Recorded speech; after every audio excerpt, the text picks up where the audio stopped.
Ya, Assalamualaikum dan salam sejahtera. Anda bersama saya Ihsan Dahlia dan ini cerita dalam suasana dan juga keadaan kita berdepan dengan wabak COVID-19.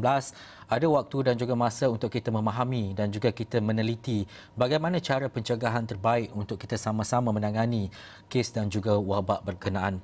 Dalam masa yang sama, pelbagai informasi yang dapat kita dengar, dapat kita baca dan sebagainya menerusi media sosial, cuba elakkan daripada berkongsi dengan berita-berita yang tidak benar dan kita tidak tahu sejauh mana kesahihan berita berkenaan. Dapatkan daripada mereka yang berautoriti, terutamanya daripada Kementerian Kesihatan Malaysia dan juga mereka yang berwajib dalam menyampaikan maklumat ini dengan betul. Dapatkan juga maklumat anda menerusi media arus perdana seperti di Astro Awani dan sebagainya untuk dapatkan perincian yang lebih lanjut berkaitan dengan wabak COVID-19. Dan juga Pertubuhan Kesihatan Sedunia WHO mengklasifikasikan bahawa COVID-19 baharu sebagai pandemik dan ia turut memberi amaran penularan wabak ini yang dilihat membimbangkan, dan COVID-19 di seluruh dunia meningkat kepada lebih 124,000 dengan lebih 4,500 kematian setakat ini dicatatkan, dan majoriti kes yang dapat kita lihat adalah di China, tetapi kes baharu semakin meningkat di beberapa negara termasuk di Itali, Iran dan juga Spanyol. Dan itu perkongsian awal yang dapat saya berikan kepada anda. Bagaimana pula situasi dan juga keadaan di Malaysia? Dan kita setiap hari membawakan perkembangan secara langsung mengenai perkembangan daripada Kementerian Kesihatan Malaysia setiap hari untuk kita dapatkan maklumat dan juga informasi awal. Dan setakat ini jumlah kumulatif yang melibatkan mereka yang dijangkiti COVID-19 di Malaysia adalah 149.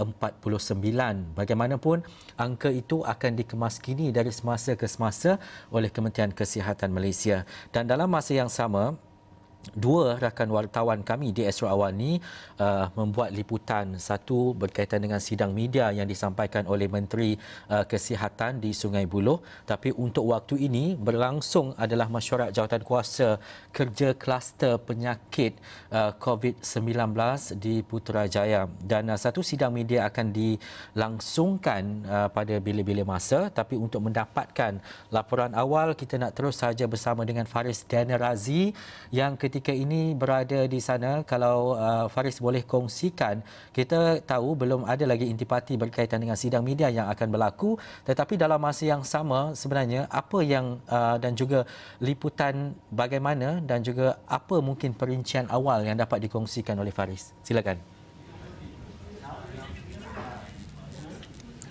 Baik, Ihsan, terima kasih rakan tugas daripada studio di Bukit Kawan. Kini saya berada di Pembangunan Perdana Putra ataupun Pejabat Perdana Menteri di Putrajaya, yang mana hari ini dijadualkan berlangsung ada satu sidang media yang diadakan oleh Menteri di Jabatan Perdana Menteri Tugas-Tugas Khas yang turut dihadiri oleh Datuk Seri Muhammad Rizwan Yusof, Menteri kita, dan juga ini akan diadakan selepas berlangsungnya mesyuarat jawatankuasa kerja kluster penyakit coronavirus COVID-19. Dan sebentar tadi saya baru taja dengan pegawai yang bertugas di mana mereka saja baru memaklumkan bahawa mesyuarat tersebut sedang dijalankan, dan bagaimanapun pegawai-pegawai khas akan masuk tak lama lagi, yang di mana sidang media ini akan mula tidak lama, anytime soon boleh dikatakan. Dan antara perincian awal yang boleh saya kongsikan daripada situasi di Putrajaya ini ialah mungkin ada kena-mengena dengan sidang media yang diadakan di Hospital Sungai Buloh sebentar tadi, yang mana Kementerian Kesihatan Malaysia mengumumkan bahawa penularan jangkitan COVID-19 di Malaysia masih lagi terkawal. Itu ialah tegas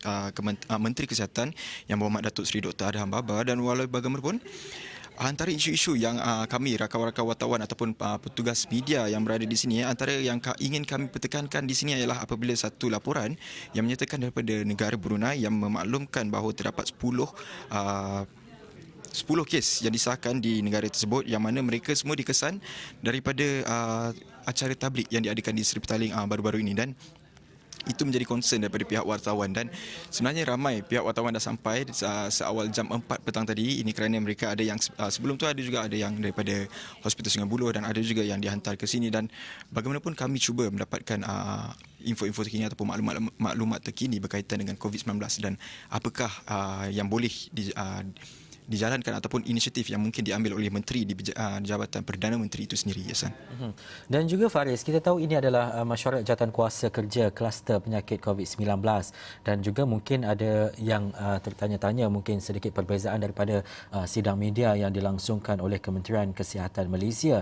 Tapi dalam masa yang sama, ini adalah satu lagi tindakan yang perlu diambil dan juga mesyuarat itu nanti akan memperincikan mungkin langkah seterusnya dalam sektor yang mungkin akan diambil kira oleh semua masyarakat dan juga semua sektor dan agensi yang terlibat. Tapi dalam masa yang sama, bila dan juga waktunya mungkin dijangkakan sidang media itu akan berlangsung dan bagaimana crowd rakan media yang ada di sana?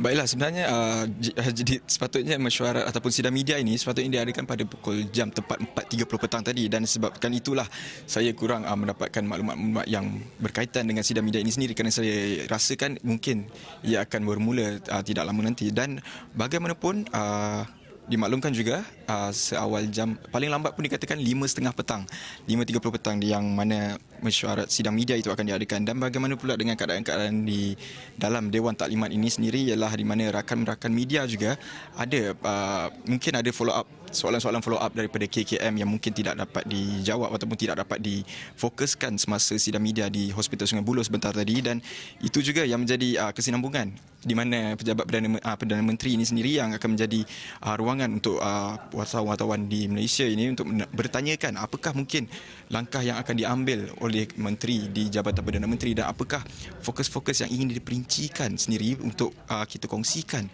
kepada rakyat Malaysia. Mungkin ada inisiatif yang mereka ingin memberitahu, ingin mereka kongsikan sebentar nanti, dan itu jugalah yang akan menjadi highlight apa yang boleh saya kongsikan setakat ini, Ihsan. Dan Faris, satu perkara adalah apabila kita menjadi seorang wartawan, kita berdepan dengan pelbagai situasi dan juga lokasi yang kita pergi. Dalam masa yang sama, Faris bukan kali pertama membuat liputan berkaitan dengan COVID-19. Tetapi sebagai seorang wartawan, melihat kepada kesiapsiagaan, apa yang Faris boleh kongsikan? Ini adalah tugas kita, bertemu dengan sesiapa sahaja dan juga untuk mendapatkan berita dan juga liputan. Tetapi sebagai seorang wartawan, sebagai seorang pemberita yang berada di lokasi yang mungkin kita tidak tahu di mana, apa langkah yang mungkin boleh Faris kongsikan? Pastinya langkah waspada itu adalah amat penting bagi rakyat Malaysia, kerana ia merupakan satu langkah pencegahan awal. Kerana COVID-19 ini mungkin tidak dipandang serius lagi, ataupun mungkin ada yang memandang serius, namun masih leka dengan cara-cara pencegahan awal itu sendiri. Dan bagaimanapun apa yang diamalkan sendiri oleh Kementerian Kesihatan Malaysia, iaitu bukan dengan cara bersalam.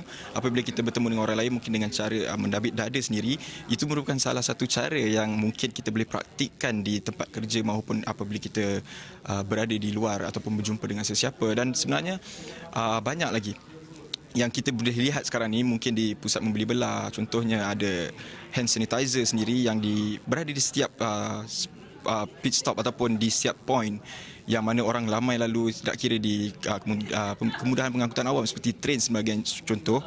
Itu pun menjadi salah satu praktik yang boleh kita amalkan sebagai rakyat Malaysia. Dan saya sebenarnya wartawan pun sebenarnya kami di sini sentiasa bersedia dengan memakai topeng penutup mulut, hidung, dan sebaik saya sampai saja tadi di sini di Pejabat Perdana Putra, mereka juga pegawai-pegawai bertugas yang berada di kaunter pendaftaran juga menyarankan kami untuk memakai hand sanitizer terlebih dahulu sebelum masuk ke dalam Dewan Taklimat ini sendiri. Dan itu salah satu langkah ataupun amalan yang boleh kita highlightkan, mungkin akan menjadi kebiasaan sekiranya COVID-19 ini akan menjadi reda sedikit. Mungkin itu juga akan menjadi satu amalan yang mungkin kita boleh terapkan sampai bila-bila, Ihsan.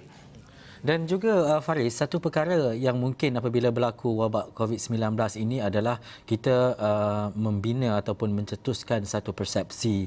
Contohnya bila orang memakai topeng, orang batuk, orang bersin dan sebagainya, itu adalah lumrah dan juga situasi yang mungkin kita akan berdepan dekat mana sahaja lokasi dan juga situasinya. Tapi nanti kita akan bersama juga dengan Faris untuk dapatkan details dan juga laporan terkini berkaitan dengan sidang media dan juga pastinya berita cerita itu nanti, Faris, kami akan bersama lagi dengan Faris untuk kita dapatkan mungkin secara langsung berkaitan dengan sidang media berkenaan.